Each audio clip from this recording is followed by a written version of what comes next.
امریکی اخبار میں سائفر کہانی کی اشاعت نے تہلکہ مچا دیا۔ خان کا بیانیہ سچا ہونے کے دعوے، امریکی حکومتی ترجمان نے الزامات ماننے سے انکار کر دیا۔ سائفر کہانی کتنی حقیقت کتنا فسانہ، واشنگٹن سے جانیں گے سینئر صحافی انور اقبال صاحب ہمارے ساتھ موجود ہوں گے۔ اس کے علاوہ بات کریں گے شہباز اقتدار 16 ماہ بعد ختم، اسمبلی تحلیل، وزیراعظم اپوزیشن لیڈر نگران وزیراعظم کے نام پر اتفاق کے لیے پہلی ملاقات ناکام، نگران وزیراعظم کا نام اب تک سامنے کیوں نہیں آ سکا، اس کے اوپر بات کریں گے۔ اس کے علاوہ بات کریں گے عمران خان نے سعودی عرب کے خلاف بلاک بنانے کی سازش کر کے 2 ممالک سے تعلقات خراب کیے، وزیراعظم کا بڑا الزام۔ دوسری جانب القادر ٹرسٹ کیس میں خان کی عبوری ضمانت کی درخواست خارج، کیس میں گرفتاری کے چانسز بڑھ گئے، بشرا بی بی کو گرفتاری سے روک دیا گیا۔ یہ تمام موضوعات ہیں جو آپ آج کے پروگرام میں شامل کریں گے۔ ہمارے ساتھ موجود ہے واشنگٹن سے براہ راست سینئر صحافی انور اقبال صاحب، ان سے بات کریں گے۔ انور اقبال صاحب آپ کو ویلکم کریں گے۔ السلام علیکم۔ وعلیکم السلام، تھینک یو۔ اچھا انور اقبال صاحب، جو سائفر کی کہانی ہے ایک دفعہ پھر سے وہ منظر عام پر آ گئی ہے، پنڈورا باکس ایک دفعہ پھر سے کھل گیا ہے۔ آج وزیراعظم نے بھی اس پر بات کی۔ اس کے علاوہ جو امریکی ترجمان ہیں انہوں نے اس کو کنفرم کرنے سے انکار کیا ہے، اور جو پاکستان تحریک انصاف کا بیانیہ رہا ہے اس کے حوالے سے یہ لگتا ہے کہ ایک طرح کی تصدیق ہے۔ اب یہ تصدیق ہے نہیں ہے، انسائیڈ سٹوریز کیا ہیں؟ آپ نے اس کے اوپر لکھا بھی ہے۔ دیکھیں، جو امریکی دفتر خارجہ کی اب نے بات کی، امریکی دفتر خارجہ نے تصدیق کرنے سے انکار نہیں کیا، بلکہ ان کا جواب بڑا مزیدار ہے۔ انہوں نے کہا کہ اگر یہ بات درست بھی ہو تو ہمارا بیانیہ جو اپنی کا قائم ہے کہ اس میں جو رپورٹ ہے جو سائبر کی کاپی چھپی ہے، اس میں بھی کہیں یہ نہیں کہا گیا کہ ہم نے سازش کی ہے عمران خان کے خلاف۔ اس میں یہی کہا گیا ہے کہ ہم نے ان کا جو دورہ روس تھا اس کے حوالے سے اپنا موقف بیان کیا ہے، اور ہم نے پبلکلی بھی یہ کہا ہے کہ ہمیں وہ دورہ پسند نہیں آیا تھا، اور ہم سمجھتے تھے کہ عمران خان نے غلطی کی تھی، اور ہم نے اس کو پرائیویٹلی بھی یہی بات کی۔ اچھا انور صاحب، تھینک یو ویری مچ۔ آپ نے اس ایشو پہ بہت سارا لکھا بھی ہے، کیونکہ واشنگٹن میں بیٹھے ہوئے ہیں، ساری کنٹروورسی، ساری خبریں، سارا یہ جو آیا تھا ایشو آیا تھا وہیں سے جنریٹ ہوئے ہیں۔ یہ جس اس میں آیا ہے ویب سائٹ پہ یا ویب پیپر میں آیا ہے، یہ کتنا وہاں پہ کریڈیبل ہے، کتنا امپورٹنٹ ہے اس میں؟ وہاں پہ یہ امریکن اس میں کہہ سکتے ہیں پوری پبلک میں، میڈیا میں اس کی اپنی کیا کریڈیبلٹی ہے، کتنا مطلب اس کا کلاؤٹ ہے، انفلوئنس ہے وہاں؟ یہ جو ہے ایک ایرانی فرینچ امریکن سٹیزن ہے، جی جی، یعنی آدھے ایرانی ہیں آدھے فرینچ ہیں، امید یار، اور انہوں نے یہ جو مشہور ویب سائٹ ہے جو ای بے، جو کہ اب تو اربوں ڈالر کی کمپنی ہے، اس کے فاؤنڈر ہیں اور اس کے اونر ہیں۔ اچھا، تو ان کی یہ ہے یہ، اور اس کا مقصد ہی یہ ہے کہ وہ ریگولر رپورٹ نہیں کرتے، بلکہ کسی ایک ایشو کو پکڑ لیتے ہیں، اس پہ پوری تحقیق کر کے ایک رپورٹ کرتے ہیں، لیکن جب بھی ان کی کوئی بھی رپورٹ ہوتی ہے اس پہ تہلکہ مچ جاتا ہے۔ تو وہ اس طرح سے، جس طرح بھارت میں ہوا کرتا تھا تہلکہ ڈاٹ کام، تو یہ امریکہ کا تہلکہ ڈاٹ کام ہے۔ اچھا، وہاں پہ کوئی اگر امریکن ایڈمنسٹریشن یا امریکن وہاں جو پولیٹیکل لیڈرز وغیرہ ہیں ان کے حوالے سے بھی کوئی سکینڈل سٹوریز یا اس طرح کی چیزیں آئی ہیں؟ ہم اس سے پہلے کہ ہم اس کی ریلیونس دیکھتے ہیں پاکستان کے ساتھ، پہلے بھی کبھی کوئی آیا؟ کیونکہ پاکستان کے بہت سارے لوگوں نے اس کا نام پہلی دفعہ سنا ہے میرا خیال ہے۔ پہلے کبھی وہاں کے مشہور اخبارات ہیں، نیوز ٹائمز ہے، واشنگٹن پوسٹ ہے، ہم تو 2 ہی بڑے اخبارات کو فالو کرتے ہیں، سنتے ہیں، تو یہ میرا خیال نئی چیز تھی پاکستان کے لوگوں کے لیے۔ امریکنز کے لیے نئی آپ کہہ رہے ہیں نہیں ہے، یہ کبھی کبھی کوئی بڑے بم شیل یہ وہاں پہ یہ پھوڑتے رہتے ہیں؟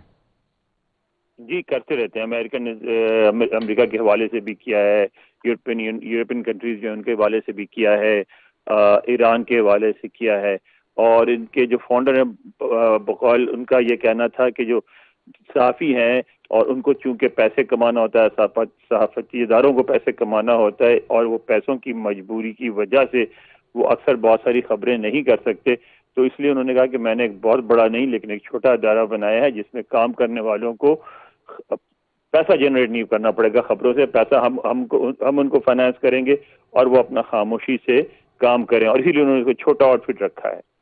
اچھا، آپ نے پڑھی ہوگی سٹوری، ہم سب نے پڑھی ہے، ڈیفینیٹلی اس کو فالو کیا جا رہا ہے، کہ اس میں ایک انہوں نے چیز لکھی ہے جو یوزلی طور پر، آپ بھی جرنلسٹ ہیں، رپورٹر ہیں، میں بھی ہوں، مجھے بھی پتہ ہے کہ ہم سم ٹائم کیوں لکھتے ہیں یہ چیزیں۔ انہوں نے سیدھا اس میں کہا ہے کہ یہ جو ہمیں ملا ہے سائفر ڈاکومنٹ جو ہے، یہ ہمیں انہوں نے پاکستان آرمی کے کچھ سورسز کا کہا ہے کہ سیاسی نہیں ہے، فوجی سورسز ہیں۔ آپ کا کیا خیال ہے کیوں ضرورت پیش ہے یہ اسپیشلی یہ مینشن کرنے کی؟ یوزلی تو ہم کہتے ہیں sources said, credible sources said, یا سم باڈی وہ کہ سم ڈاکومنٹس آئی ہیو سین.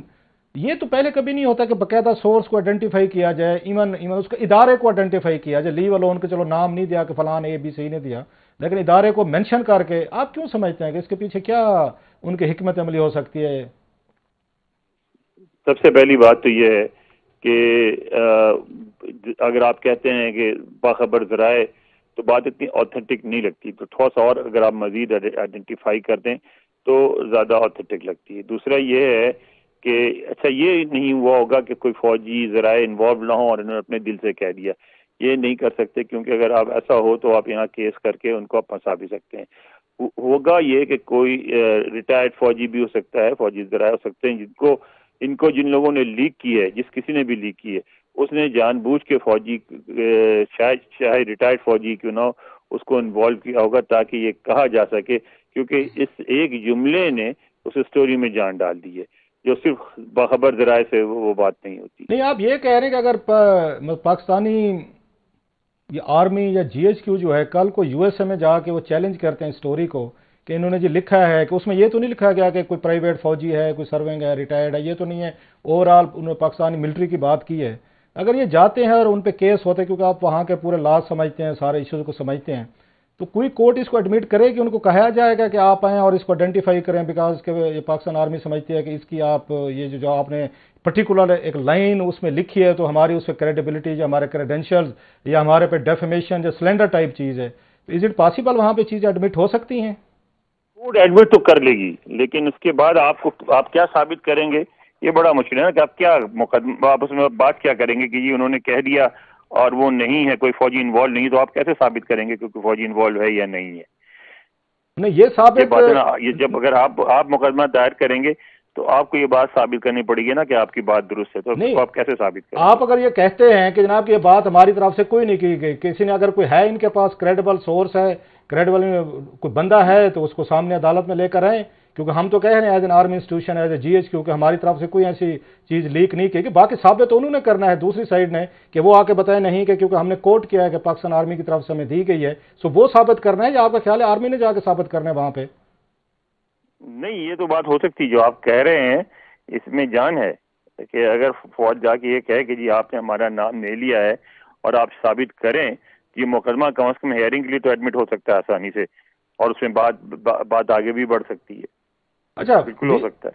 اچھا، اس میں آپ نے جیسے ان کے ایڈمنسٹریشن کی بات کی، دیگر چیزوں کے آپ اس کو رپورٹ کرتے رہے ایکسٹینسولی، آپ کو اس میں کوئی نئی بات نظر آئی ہے کہ کوئی ایسی سم تھنگ نیو جو خان صاحب نے پہلے نہ کی ہو، پاکستانی پریس میں نہ ہوئی ہو، ڈیبیٹس نہ ہوئی ہوں، یا تقریروں میں جلسے جلوس میں نہ ہوتی ہو، بس سم تھنگ نیو کہ جو آپ کا خیال ہے نئی چیز تھی اس میں؟ نئی چیز تو اس میں کوٹس ہی ہیں، جو 2-3 کوٹس ہیں ان کے، کہ ڈونلڈ لو نے یہ کہا کہ اگر یہ vote of no confidence Imran Khan کے خلاف جاتا ہے تو ہمارے تعلقات خوشگوار ہو سکتے ہیں، ورنہ تعلقات میں کشیدگی برقرار رہے گی.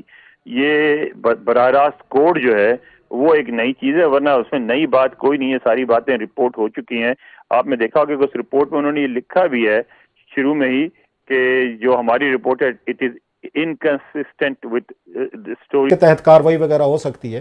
آپ سمجھتے ہیں کچھ لوگ تھے پی ٹی آئی کے جن کے پاس وہ سائفر کی کاپی ہو سکتی ہے، اور جب خان صاحب کو جیل میں ڈالا گیا ہے ریئیکشن کے طور پر، یا پہلے سے طے تھا؟ جیسے یہ خان صاحب جو ہیں، اپنے ویڈیو آپ نے دیکھا ہوگا کہ گرفتاری سے پہلے جب گرفتار کیا گیا ان کو، تو انہوں نے اپنا ویڈیو بیان انہوں نے جاری کیا. جب پہلی دفعہ گرفتار ہوئے اپنا ویڈیو بیان ریکارڈ کروا کے آئے تھے، دوسری دفعہ جیل میں گئے تو ویڈیو بیان انہوں نے ریکارڈ کر. تو اس طرح کی کچھ چیز ہو سکتی ہے کہ یہ طے کیا گیا ہو کہ اگر مجھے جیل میں ڈالا جاتا ہے، سزا ہوتی ہے، تو سائفر کی کاپی جو ہے اس کو آؤٹ کیا جائے اور اس کو سامنے لایا جائے؟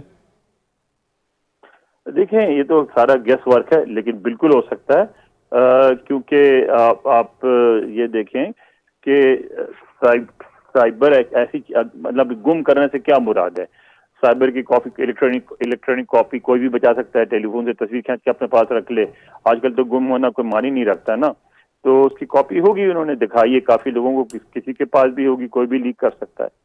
نہیں، یہ کاپی جو ہے سر، میں تھوڑا سا اس کا آئی ہوپ کہ آپ پورا، یہ کاپی بڑی سر انتہائی کلاسیفائڈ، ویری سیکرٹ، صرف 5 لوگوں کو آتی ہے جو میری انڈرسٹینڈنگ ہے، سب کی ہے، بلکہ بتایا گیا تھا کہ فارن آفس کے پاس آتی ہے، DGISI کو جاتی ہے، پھر آرمی چیف کو جاتی ہے، پرائم منسٹر کو جاتی ہے، اور پھر بعد میں اس کو وہ کلاسیفائڈ یا اس کو آرکائیوز کے لیے کیبنٹ ڈویژن کو آتے ہیں. تو یہ تو بڑی 3-4 لوگوں کے ہاتھ میں ہوتے ہیں، اس میں تو اس کو اس کے بعد تو عمران خان صاحب نے بہت لوگوں کو دکھائی تھی نا، 20-22 آدمیوں کو تو دکھائی تھی ایک میٹنگ میں. اس کے بعد دوسرے لیول پہ، اور پھر جب کوئی ایسی چیز کانٹروورشل ہوتی ہے تو ظاہر ہے جیسے ایمبیسی میں، اب ایمبیسی سے جو سائبر وغیرہ جاتا ہے اس سائبر کو کوئی پڑھتا نہیں ہے، کوئی غیر دلچسپ باتیں ہوتی ہیں.